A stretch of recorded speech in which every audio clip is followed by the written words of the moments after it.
তোমার মাথায় একদম সুন্দর করে বুঝিয়ে দেওয়ার দায়িত্ব কিন্তু আমার। তাহলে চলো শুরু করি আমাদের আজকের টপিক, জাতীয় খাবার। এবং এই লিপিডকে ভাঙলে আমরা মূলত পাই দুইটা জিনিস, ফ্যাটি অ্যাসিড এবং গ্লিসারল। কিন্তু এর পাশাপাশি আমরা আরো দুটো জিনিস পাই এবং এদের নাম হচ্ছে কোলেস্টেরল এবং মনোগ্লিসারাইড। তাহলে বলতো আমরা লিপিড জাতীয় পদার্থকে ভাঙলে পাচ্ছি মূলত চারটা জিনিস, ফ্যাটি অ্যাসিড, গ্লিসারল, কোলেস্টেরল এবং মনোগ্লিসারাইড। লিপিড জাতীয় পদার্থকে ভেঙে আমরা পাচ্ছি fatty acid, glycerol, cholesterol, monoglyceride, তাই না? এখন আমাদের শোষণ মূলত দুই প্রকার। এই শোষণকে একটাকে বলা হয় সক্রিয় শোষণ এবং আরেকটাকে বলা হয় নিষ্ক্রিয় শোষণ। সক্রিয় শোষণ বলতে আমরা বুঝি যে শোষণে আমাদের শক্তি দরকার পড়ে, এবং আমাদের তৃতীয় অধ্যায়ের যে শোষণ পদ্ধতি রয়েছে এখানে কিন্তু খনিজ লবণ, স্পেসিফিক ভাবে খনিজ লবণ কিন্তু শোষিত হয় সক্রিয় পদ্ধতিতে। আর কিছু কিছু পদার্থ রয়েছে যাদের সক্রিয় এবং নিষ্ক্রিয় শোষণ দুটি ঘটে। ওকে, এর মধ্যে আমাদের যদি চলে আসি, আমাদের লিপিডের কিছু অংশ কিন্তু নিষ্ক্রিয় শোষণ পদ্ধতিতে শোষিত হয়, এবং নিষ্ক্রিয় শোষণ পদ্ধতির আরেকটা গুরুত্বপূর্ণ নাম হচ্ছে ব্যাপন প্রক্রিয়া। ফ্যাটি অ্যাসিড কণার মধ্যে খেয়াল করব, ছোট ছোট ফ্যাটি অ্যাসিড কণা প্লাস গ্লিসারল, কারণ গ্লিসারল কথাটা আসে গ্লিসারিন থেকে, যেটা কিনা পানির মতো। এই যে ছোট ছোট ফ্যাটি অ্যাসিড কণা এবং গ্লিসারল, এরা কিনা ক্ষুদ্রান্তের ভিলাই কর্তৃক শোষিত হবে নিষ্ক্রিয় পদ্ধতিতে। তাহলে এরা কি পদ্ধতিতে শোষিত হবে? নিষ্ক্রিয় পদ্ধতিতে শোষিত হবে।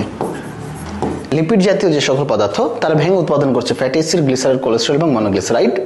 এর মধ্যে ছোট ছোট ফ্যাটি অ্যাসিড কণা এবং গ্লিসারল অন্ত্রের বা ক্ষুদ্রান্তের ভিলাই কর্তৃক নিষ্ক্রিয় পদ্ধতিতে শোষিত হচ্ছে।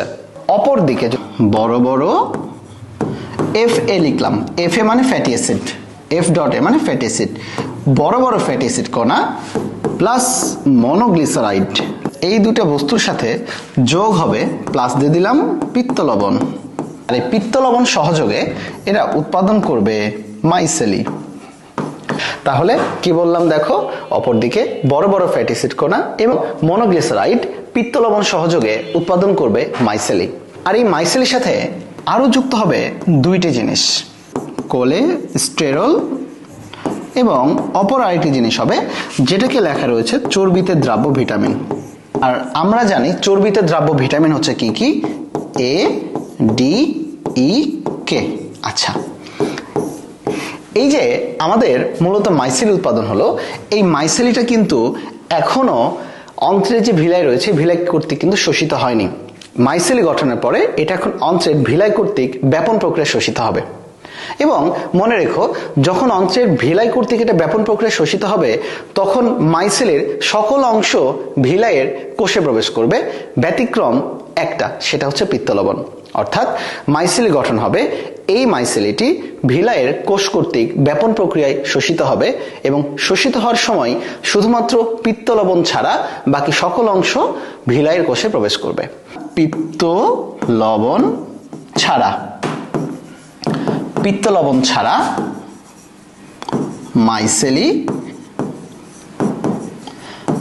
ব্যাপন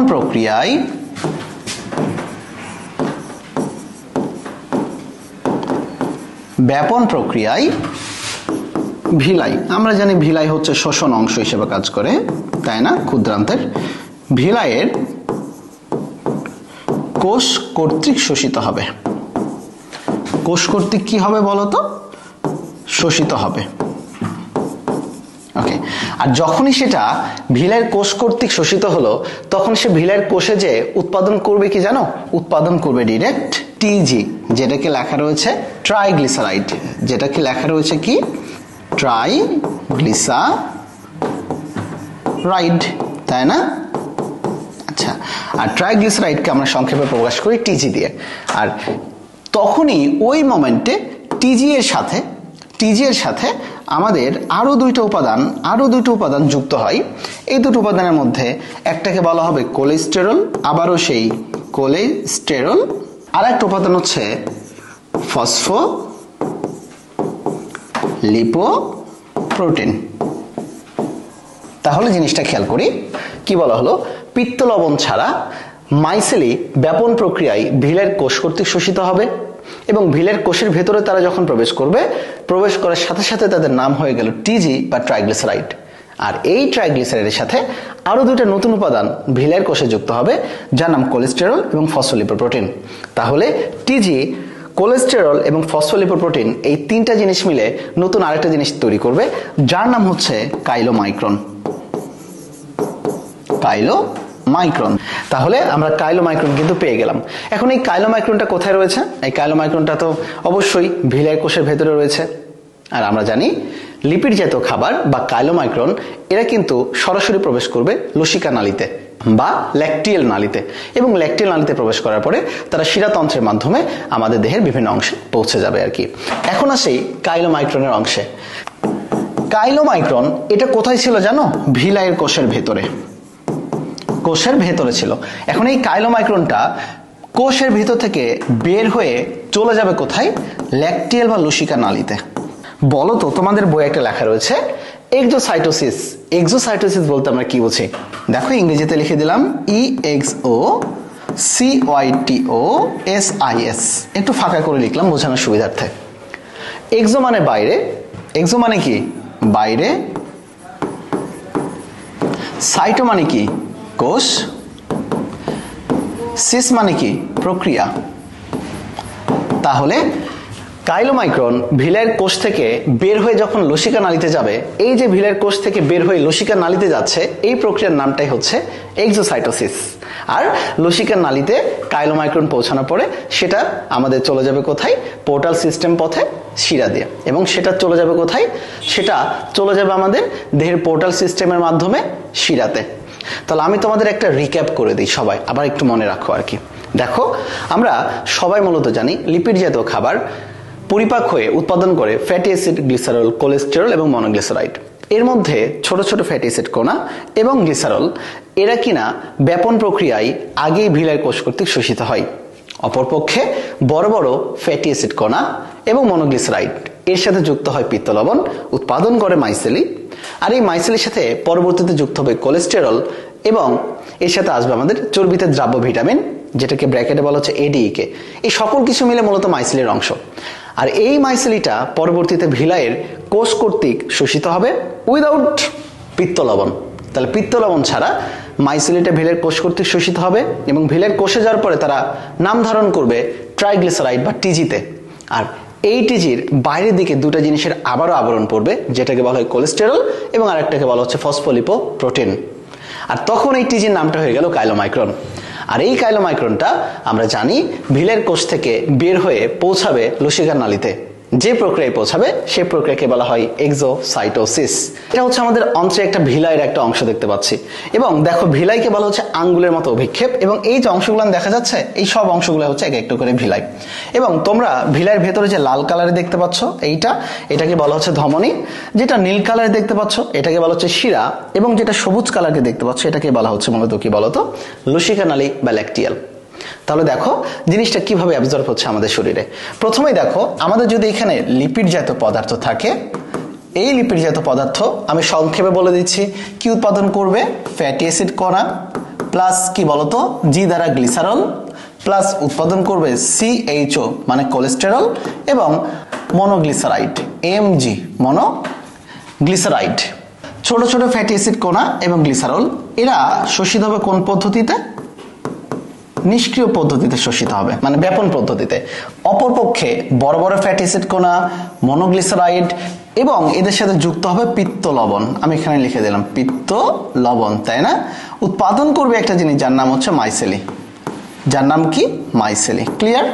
আচ্ছা, আর এই মাইসেলির সাথে তোমরা সবাই জানো, মাইসেলির সাথে আমাদের যুক্ত হবে দুইটা জিনিস। একটাকে বলা হচ্ছে CHO মানে কোলেস্টেরল, বুঝিয়েছি আমি এটাতে। এবং এর সাথে আরো একটা জিনিস যুক্ত হবে, সেটা হচ্ছে ভিটামিন, মানে চর্বিতে দ্রাব্য ভিটামিন। এখন এই মাইসেলিটা আমাদের এই যে দেখো ভিলাইয়ের কোষ কর্তৃক শোষিত হবে। ভিলাইয়ের কোষ কর্তৃক এটা কি হবে বলতো? শোষিত হবে। আর ভিলাইয়ের কোষ কর্তৃক শোষিত হলে এর ভেতরে যখনই চলে আসবে মাইসেলিটা, তখন দেখো এটাকে আমি একটা কালো কালার করে দিলাম, তখন এর নামটা হয়ে যাবে কিন্তু ট্রাইগ্লিসারাইড বা টিজি। ট্রাইগ্লিসারাইড বা টিজি। কিন্তু আমরা জানি যে মাইসেলের সকল অংশ ঢুকবে কিন্তু একটা অংশ ঢুকতে পারবে না, সেটার নামই হচ্ছে কিন্তু পিত্ত লবণ। সেটার নাম কোন লবণ? পিত্ত লবণ। তাহলে পিত্ত লবণ বাদে মাইসেলের সকল অংশ যখন ভিলার কোষে প্রবেশ করলো তখন সেটার নাম হয়ে গেল টিজি, ট্রাইগ্লিসারাইড। আর এই ট্রাইগ্লিসারাইডের সাথে আমরা জানি আরো দুইটা জিনিস এক্সট্রা করে যুক্ত হয়। এই ট্রাইগ্লিসারাইডের সাথে আরো দুইটা জিনিস এক্সট্রা করে যুক্ত হবে, যার একটার নাম আবারও সিএইচও মানে কোলেস্টেরল, এবং আরেকটার নাম ফসফোলিপোপ্রোটিন, ফসফোলিপোপ্রোটিন মানে পিএলপি দিলাম। এবং ওই জিনিসটার তখন নাম হয়ে গেল, ধরে নিলাম ওই জিনিসটা তখন নাম হয়ে গেল কাইলোমাইক্রন। ধরো এরকম একটা বড় করে দিলাম, যার নামটা হয়ে গেল কি? কাইলোমাইক্রন। কাইলোমাইক্রন, তাই না? ওকে। আর এই কাইলোমাইক্রনটা এখন কি করবে? এই কাইলোমাইক্রনটা ভিলের কোষ থেকে বেরিয়ে প্রবেশ করবে কোথায় বলো তো? প্রবেশ করবে কিন্তু এই যে দেখো আমাদের সবুজ যে নালী, সবুজ নালীতে, মানে সবুজ নালী হচ্ছে ল্যাকটিয়াল। তাহলে কোষ থেকে বেরিয়ে কাইলোমাইক্রন যখন সবুজ নালীতে প্রবেশ করবে তখন সেই প্রক্রিয়ার নামে কিন্তু বলা হচ্ছে ইএক্সও সিওয়াইটিও এক্সোসাইটোসিস। আশা রাখি তোমরা এই জিনিসটা খুব ভালোভাবে বুঝতে পেরেছো। তাহলে লিপিড শোষণটা যতই জটিল হোক না কেন আমরা কিন্তু এই ভিজুয়ালাইজেশনের মাধ্যমে অনেক সহজভাবে শিখে নিলাম। সবাই ভালো থেকো, বায়োলজি লাভার্সের সাথে থেকো। ইনশাল্লাহ দেখা হবে বিজয়ে।